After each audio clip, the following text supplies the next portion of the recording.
المشاهدون الكرام، السلام عليكم ورحمة الله تعالى وبركاته. نشرة الأخبار من الفضائية الإريترية أقدمها لكم صلاح الدين حسين، والبدء بالعناوين.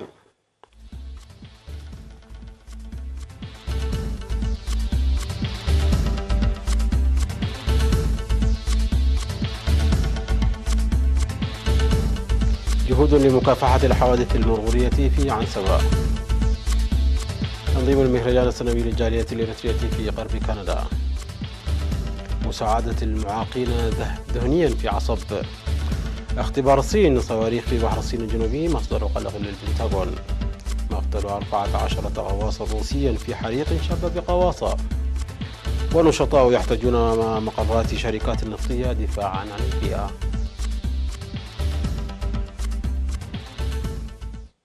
أهلا بكم مشاهدينا. بحثت شرطة المرور في إقليم عنسبع مع سائقي الحافلات في مدينة كرن سبل الحد من الحوادث المرورية التي تلحق أضرارا كبيرة بالأرواح والممتلكات. وأوضح قائد شرطة المرور في إقليم عنسبع الرائد ملاكي برماريان في الاجتماع الذي عقد في 2 يوليو الجاري أن الحادث المروري قد يكون فجائيا ولا يمنح الفرصة، وعلى السائقين إدراك المسؤولية الكبيرة للحد من الحوادث الناتجة عن الإهمال. وقال إن من الأسباب الرئيسية للحوادث المرورية السرعة الفائقة وعدم المحافظة على تباعد المسافات وعدم دراسة أوضاع الطرق وضيق الطرق وعدم احترام شغرات المرور وعدم فحص السيارات والقيادة في حالة السكر والقيادة دون رخصة قيادة، موضحا فرض غرامة بحوالي 1,000,000 نافة في الأشهر الستة الماضية على 4218 سيارة و342 دراجة هوائية لمخالفة قوانين المرور. وأشار إلى وقوع 126 حادث مروري أسفر عن مصرع شخصين وإصابة 79 بجروح وتدمير ممتلكات بقيمة 2,600,000 نافة. من جانبه أوضح مسؤول النقل البري في إقليم عنسبة السيد تخلاي هبتمكيل أن الجهود تبذل لحصول المواطن على الخدمات السريعة والآمنة، وتجري المباحثات مع الجهات المختصة لصيانة الطرق المسفلة والترابية. وذكر إن إقالة الركاب خارج محطة الحافلات والسفر تحت جنح الظلام بدون تصريح من مسببات الحوادث المرورية، وتفرض الغرامات المالية وعقوبات تصل إلى انتزاع لوحة السيارة لتصحيح هذه المخالفات. وطالب الاجتماع بإجراء المتابعة والاهتمام بالمرايا المرورية المركبة في عقبة طنق الحس لأنها تتعرض للكسر، وإزالة سريعة للصخور التي تهبط من الجبال إلى الطريق أثناء الأمطار.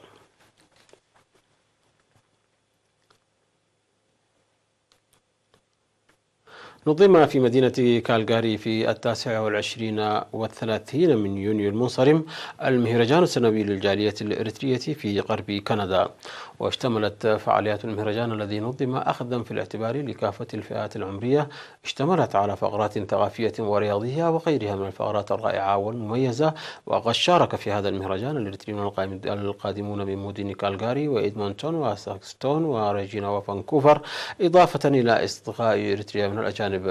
وعقد مسؤول الشؤون الجماهيرية والمجتمعية في كندا السيد ستيفانوس نغوسي سمينارا في إطار المهرجان قدم فيه توضيحا مفصلا حول التقدم في اتفاقية السلام والصداقة الموقعة بين إريتريا وإثيوبيا وآفاق التعاون والشراكة الناتجة عنها في منطقتنا، والأنشطة الدبلوماسية الجارية لتطوير علاقة إريتريا مع دول الجوار والتطورات الإقليمية وتوقعات مستقبلها، وكذلك ما يتعلق بالبرامج التنموية وأولوياتها. من جانبهم أكد المشاركون في المهرجان السنوي جاهزيتهم لتعزيز تأطيرهم ورفع مساهماتهم في كافة البرامج الوطنية.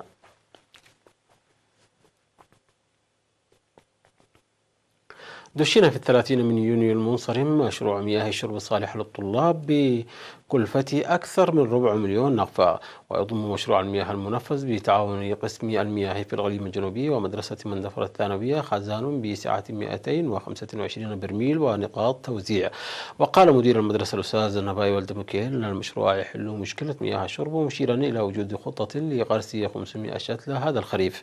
ودعا مدير مديرية مندفر سيد قياس وهبة المدرسة وطلابها لإدارة والاستخدام الجيد لمشروع المياه.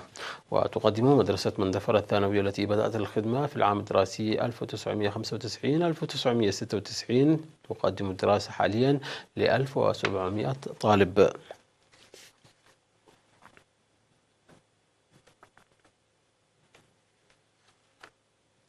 قدم مكتب وزارة الصحة في إقليم جنوب البحر الأحمر المقاعد المتحركة للأطفال المعاقين ذهنيا وجسديا لمساعدتهم في الحركة.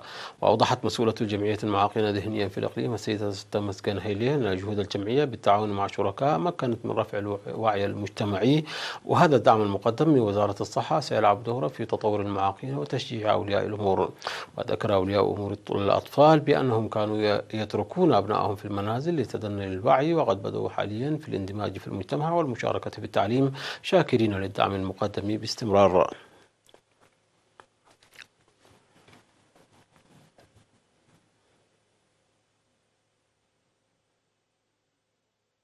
أعلن الاتحاد الوطني للشباب والطلبة فرع مديرية حقات في التقديم الذي أجراه في 28 من يونيو المنصرم، أعلن الدور الجيد للشباب في تنفيذ برامج التنمية. وأوضح التقرير المقدم في الاجتماع تنفيذ معظم البرامج الموضوعة للشباب، مشيرا إلى الدور الكبير للإدارات ومكاتب الوزارات والشركاء الآخرين في إنجاح البرامج.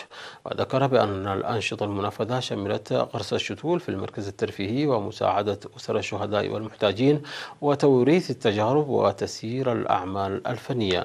وأشاد الاجتماع بمهام الشباب في النصف الأول للسنة، مناشدا بعمل قوي في مجالي التعليم والصحة.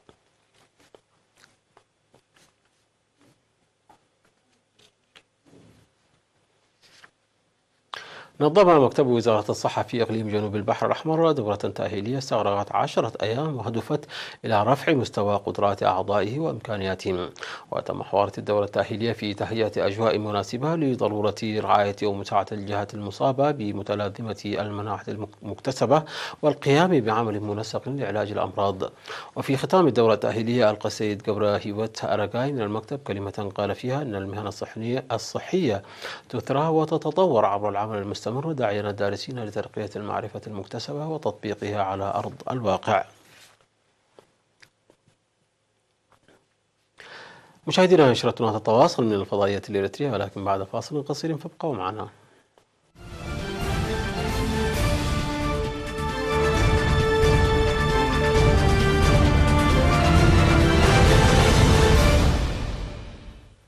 قالت وزارة الدفاع الأمريكية البنتاغون أن إطلاق الصين صواريخ في بحر الصين الجنوبي في الآونة الأخيرة أمر مثير للقلق ويتناقض مع تعهدات بكين بعدم إضفاء الطابع العسكري على ذلك الممر المائي المتنازع عليه.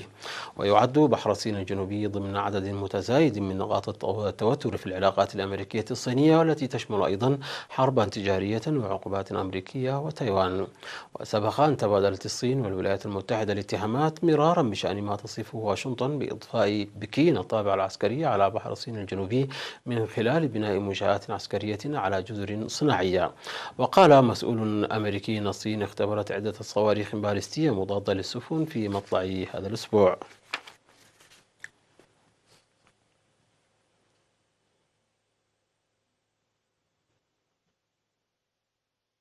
نقلت وكالة أنباء روسية عن وزارة الدفاع قولها أن 14 شخصا على متن غواصة أبحاث تابعة للوزارة لقوا حتفهم بعد اندلاع حريق أثناء إجرائهم مسحا لقاع البحر. ونقلت وكالة انترفاكس والإعلام الروسية وتاس عن الوزارة قولها أن الغواصة موجودة الآن في قاعدة الأسطول الشمالي الروسي في ديفريموسك على بحر بارنس، وأن تحقيقا بدأ لمعرفة سبب الحريق. وأشار البيان إلى أن القواصين الأربعة لقوا حتفهم نتيجة استنشاق الغاز، ولا يزال العمل جاريا لتحديد سبب وقوع الحادث، ويجري القائد العام للبحرية هذا التحقيق. وكانت الغواصة الروسية كورسك التي تعمل بالطاقة النووية قد غرقت في قاع بحر بارنس في أغسطس عام 2000 بعد وقوع انفجارين في مقدمتها، مما أدى إلى مقتل كل من كانوا على متنها وعددهم 118 شخص.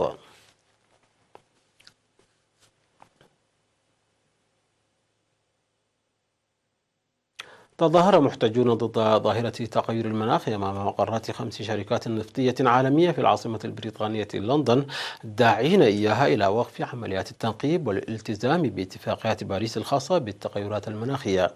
وأحاط المحتجون من الحركة الاجتماعية الدولية XR بمداخل شركات أني وبيترو تشاينا انترناشونال وأرامكو وريسبول وبي في.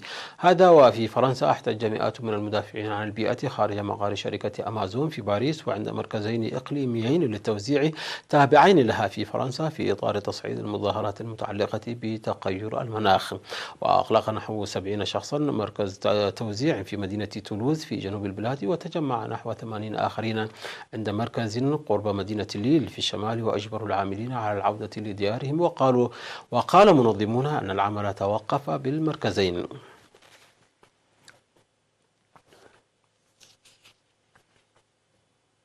أجرت الإدارة الوطنية للملاحة الجوية والفضاء ناسا اختبارا أوليا لنظم السلامة في المركبة الفضائية أوريون بعد إطلاقها من قاعدة كيب كانافيرال في فلوريدا الفضائية، وتم الاختبار بنجاح بحسب ما ذكر موقع الوكالة. ويذكر أنه لم يكن هناك أي رائد فضاء على متن الكبسولة، ويأتي الاختبار ضمن سلسلة من العمليات التحضيرية التي ترغب الوكالة في إجرائها قبل إطلاق مهمة العودة إلى القمر المقررة في العام 2024. ويقول متابعون أن المركبة أوريون مطابقة للمركبات الفضائية الأمريكية الأخرى التي نقلت رواد فضاء في الماضي، وتم إطلاقها من قاعدة جوية في فلوريدا. واختبرت ناسا نظم إجلاء رواد الفضاء من الكبسولة في حال وقوع خلل تقني بعد إطلاق الصاروخ أو خلال هبوط الكبسولة، وذلك في ظروف تحاكي الواقع. وتم الاختبار على علو 31 ألف قدم.